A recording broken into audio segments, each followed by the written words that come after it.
What if your sales team is missing quota, not because the target is too high, but because no one has translated it into the daily behaviors required to reach it? In this episode of Two Tall Guys Talking Sales, Sean O'Shaughnessy and Kevin Lawson talk with SalesScreen founder and CEO Sindre Haaland about managing the game instead of merely watching the scoreboard. You will hear how effective gamification, meaningful activity metrics, and stronger qualification discipline can change seller behavior and create a more predictable pipeline.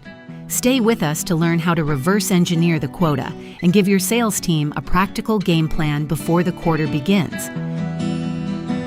Welcome back to Two Tall Guys Talking Sales. We have the CEO of a really cool company, and I hope to learn a little bit more about them, SalesScreen. Sindre Haaland is here. He's the founder and CEO of SalesScreen, and he's coming to us from Norway. So it's cool that we get somebody as far away as Norway to listen to us and talk to us and be on our show. So thank you very, very much for being on, Sindre. We appreciate that you're here.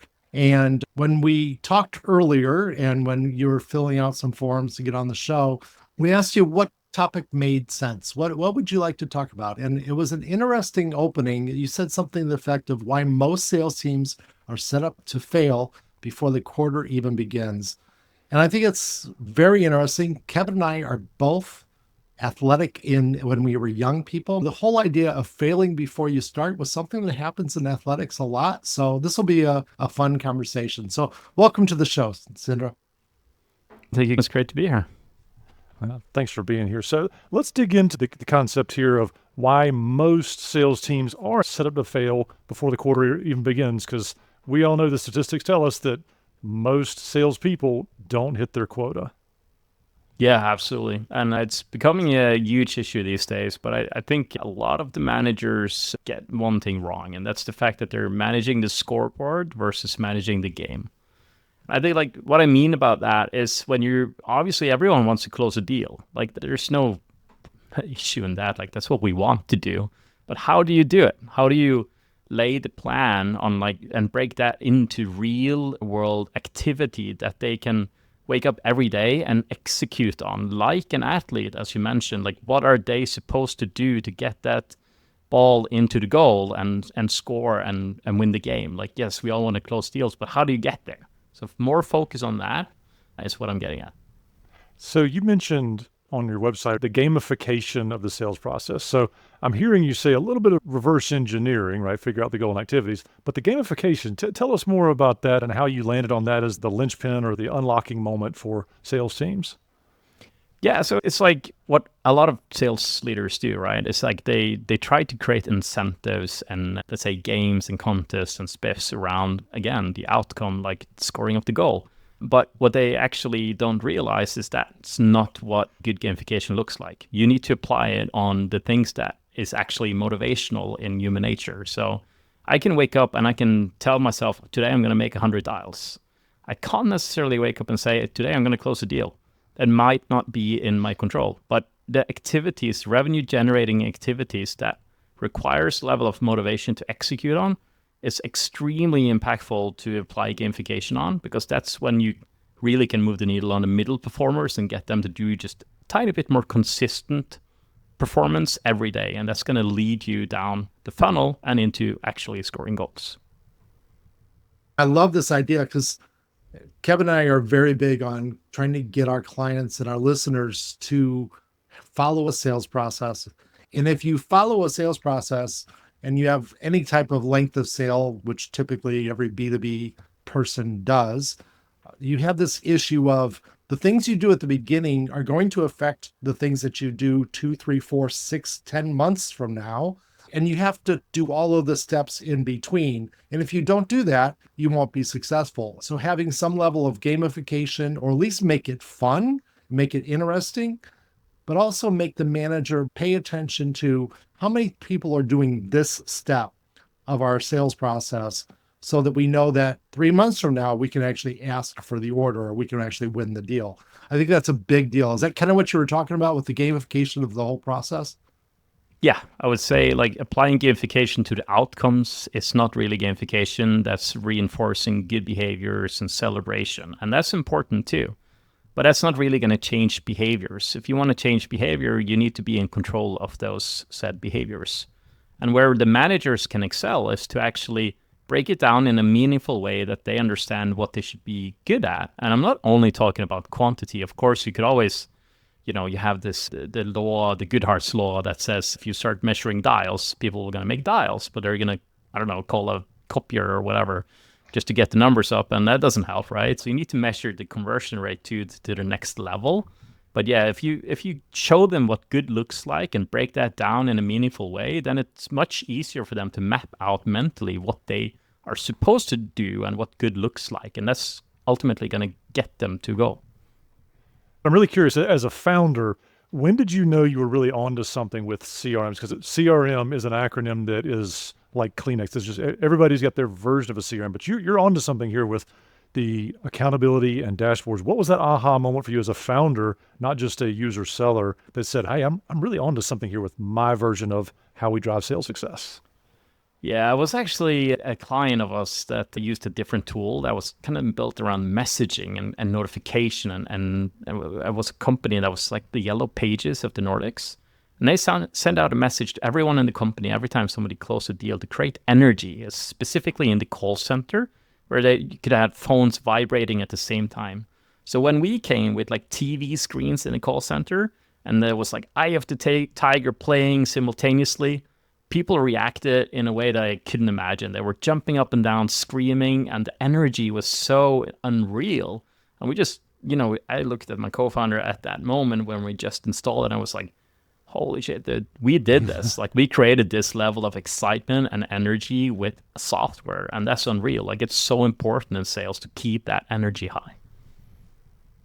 And so you were building the teamwork camaraderie of, everybody's happy when somebody else is successful, which I think is a unique skill. I've said this before, that it's the hardest thing to do is have a sales team of one, because there's nobody to pick that person up off the ground when they're having a bad day. And we all have bad days, right? So that's just part of sales.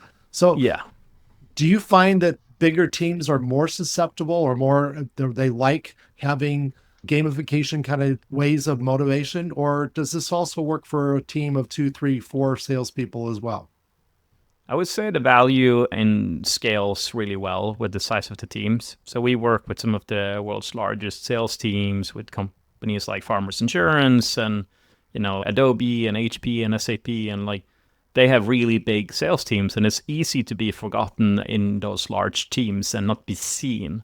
So you might have your best day ever. You might have your best week. You've never done this much pipeline created or, phone calls, but perhaps that's just, mediocre in the bigger team. So nobody sees it, nobody recognizes it or celebrates it, or you don't, pop an achievement and earn some coins that you actually save up for a reward. Like, that's the whole principle around what we built. So it's like seeing those individuals in real time and catching those good behaviors red-handed, and in that way you can reinforce them in real time. And this is so easy to do today with a good CRM connection and some AI on top.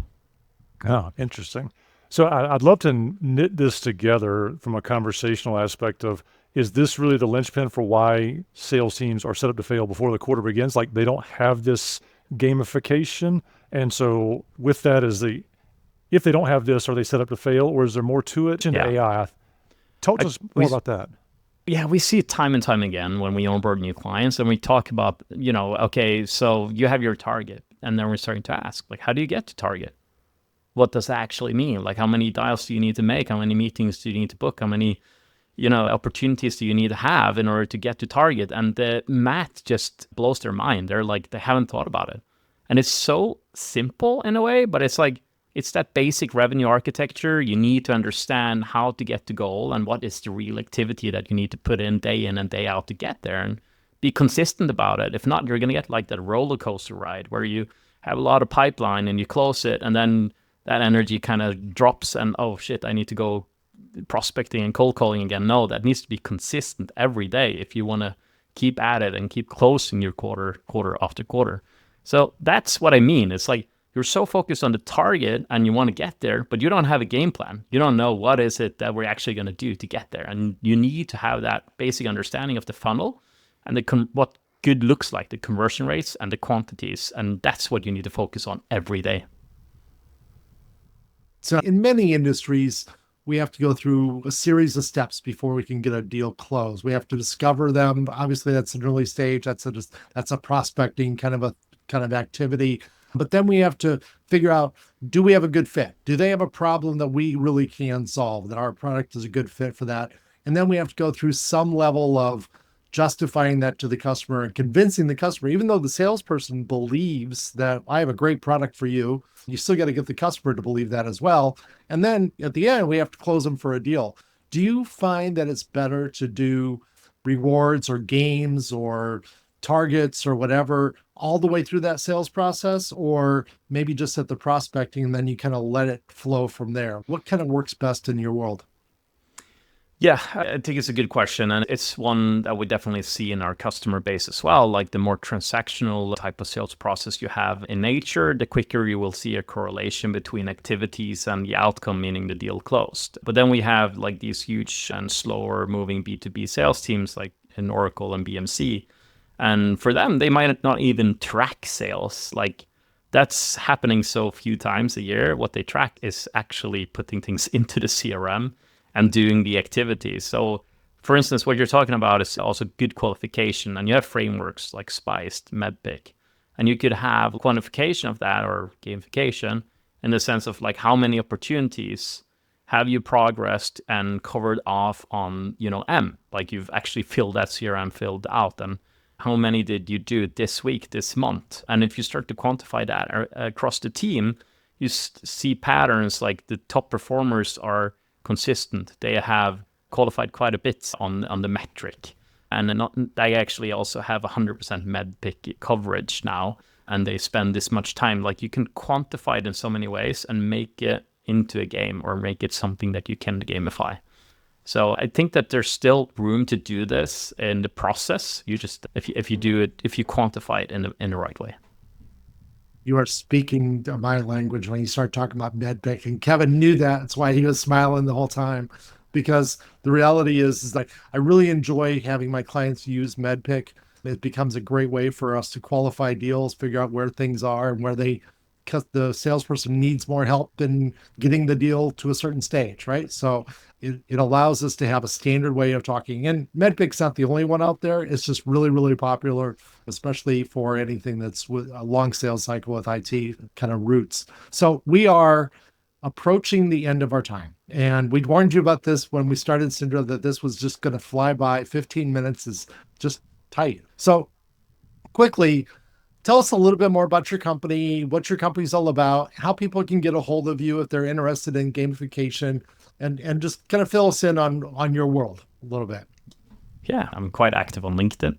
So you'll find me under S. Haaland or, SalesScreen handle. And what we do is that we're the world's best sales gamification platform. So what we are really excellent at is taking your sales process, quantifying it, and then applying gamification on top of those activities. And that's going to lead to more predictable sales performance. It's going to give you not only a sales performance management tool, but a way that you can put your goals into it and actually change behaviors to get to goals. So it's a full sales performance strategy in one tool.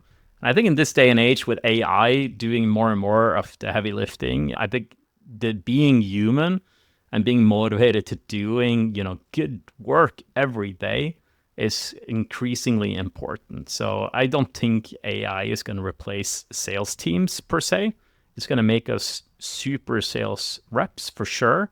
But even in that world, having a motivated and engaged rep is going to outperform one who is, logged off or tuning into somewhere else. So that's what we're all about. We want to create that environment where people are high performers and have fun at work. Sounds good. Well, Sindre, that was a fast 15 minutes, but it was jam-packed. And for anyone who's getting the show notes first, I want to make sure that I'm calling out forecast alignment, gamification, salespeople, CRM, adoption, getting the most out of your tech investment and your people investment simultaneously. Huge takeaway. One of my takeaways was, managing the game, not the scoreboard, is a key behavior. So thanks for that nugget dropped in there. And until next time, everyone out there in listener land, happy selling. What a sharp and practical conversation about the difference between simply tracking sales results and actively managing the behaviors that produce them.